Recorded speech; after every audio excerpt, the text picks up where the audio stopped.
പുതിയ വീഡിയോയിലേക്ക് സ്വാഗതം. ഇന്ന് നമ്മൾ കോപ്പറേറ്റീവ് സൊസൈറ്റി ആക്ടിൽ ലേറ്റസ്റ്റായിട്ട് വന്നിട്ടുള്ള അമെൻമെൻറ്റുകളെ കുറിച്ചിട്ടുള്ള വീഡിയോ ആണ് ചെയ്യുന്നത്. CSEBിയുടെ നോട്ടിഫിക്കേഷൻ ഉടൻ തന്നെ ഉണ്ടാവും. അപ്പോൾ നോട്ടിഫിക്കേഷൻ വരുന്നത് കാത്തു നിൽക്കാതെ എത്രയും പെട്ടെന്ന് പഠിക്കാനുള്ളത് പഠിച്ചു തീർക്കാൻ ശ്രമിക്കുക. അപ്പോൾ നമുക്ക് വീഡിയോയിലേക്ക് പോകാം. കോപ്പറേറ്റീവ് സൊസൈറ്റീസ് ആക്ട് 1969 അമെൻമെൻറ്റ് വന്നിരിക്കുന്നത് 2023 അപ്പോൾ ഈ ആക്ടിൻ്റെ മറ്റൊരു പേരെന്താണെന്ന് വെച്ചാൽ ആക്ട് നമ്പർ 9 ഓഫ് 2024 ആണ്. Year of republic of India republic ആയതിൻ്റെ 74th ഇയറിലാണ് ഇത് എനാക്ട് ചെയ്യുന്നത്. ഈ ബില്ല് ലെജിസ്ലേറ്റീവ് പാസ്സാക്കിയത് 2024 ഏപ്രിൽ 26 2024 ഏപ്രിൽ 26 ഗവർണറുടെ സമ്മതം കിട്ടിയിട്ട് ഈ ബില്ല് ലെജിസ്ലേറ്റീവ് അസംബ്ലി പാസ്സാക്കുന്നത്. ഈ വീഡിയോയിൽ നമ്മൾ ആദ്യം ആക്റ്റിൽ ഉണ്ടായിരുന്ന കാര്യങ്ങളും ഇപ്പോൾ അമെൻമെൻറ്റ് വന്നതിന് ശേഷം എന്തൊക്കെ മാറ്റങ്ങളാണ് ആക്റ്റിൽ വന്നതെന്നും കൂടിയാണ് പറയാൻ പോകുന്നത്. ആക്റ്റിൽ സെക്ഷൻ 1 പറഞ്ഞിരുന്നത് short title extend and commencement ആണ്. അതിൽ മാറ്റങ്ങളൊന്നും വന്നിട്ടില്ല. പിന്നെ മാറ്റം വന്നിരിക്കുന്നത് സെക്ഷൻ 2 ഡെഫിനിഷനിലാണ് മാറ്റം വന്നിരിക്കുന്നത്. അതെന്തൊക്കെയാണെന്ന് നോക്കാം.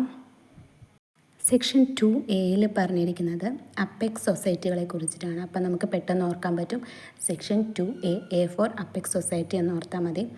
പിന്നെ സെക്ഷൻ 2A പറയുന്നത് സെക്ഷൻ 2 സബ്സെക്ഷൻ A പറയുന്നത് അസിസ്റ്റഡ് സൊസൈറ്റീസിനെ കുറിച്ചിട്ടാണ്.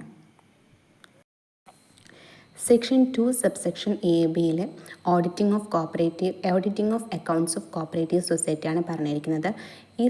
ഈ സെക്ഷനിൽ ആദ്യമേ പറഞ്ഞത് it means close examination of financial transaction over to debts if any maintenance of books of accounts, documents and other records of a business, preparation of audit report and includes an inquiry into the affairs of the society and subsidiary institutions in order to ascertain the correctness of accounts and the extent to which its activities were useful in promoting the economic welfare of the members in accordance with the cooperative principles. അതായത് സാധാരണയായിട്ട് നമ്മൾ audit ചെയ്യുന്നതിനെ കുറിച്ചിട്ടാണ് അതിൽ പറഞ്ഞിരിക്കുന്നത്.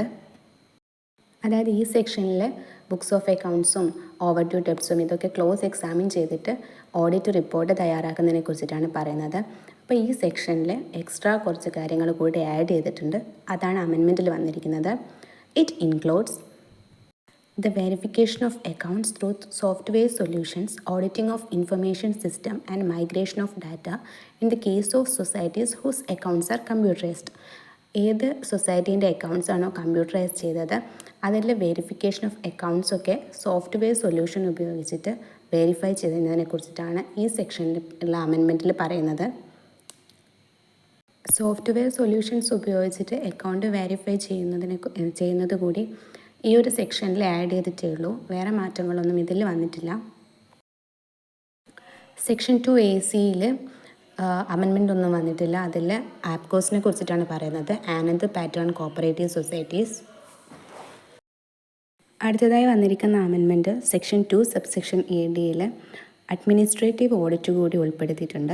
Administrative audit എന്ന് പറഞ്ഞാൽ it means a close assessment of all the affairs of a cooperative society like constitution, management, books of accounts, internal control, economic welfare ഇക്കാര്യങ്ങളൊക്കെ ക്ലോസ് ആയിട്ട് അസസ്മെൻറ്റ് ചെയ്യുന്നതിനെയാണ് അഡ്മിനിസ്ട്രേറ്റീവ് ഓഡിറ്റ് എന്ന് പറയുന്നത്. കൂടാതെ ഇതിൽ 3 ടൈപ്പ് ഓഡിറ്റ് ഇൻക്ലൂഡ് ആയിട്ടുണ്ട്. Compliance audit, performance audit and IT audit. ഇതാണ് ഇവിടെ വന്നിരിക്കുന്ന അമെൻമെൻറ്റ്. ഇനിയുള്ള സെക്ഷൻസിലൊന്നും അമെൻമെൻറ്റ് വന്നിട്ടില്ല. സെക്ഷൻ 2 സബ്സെക്ഷൻ B ബൈലോനെ കുറിച്ചാണ് പറയുന്നത്.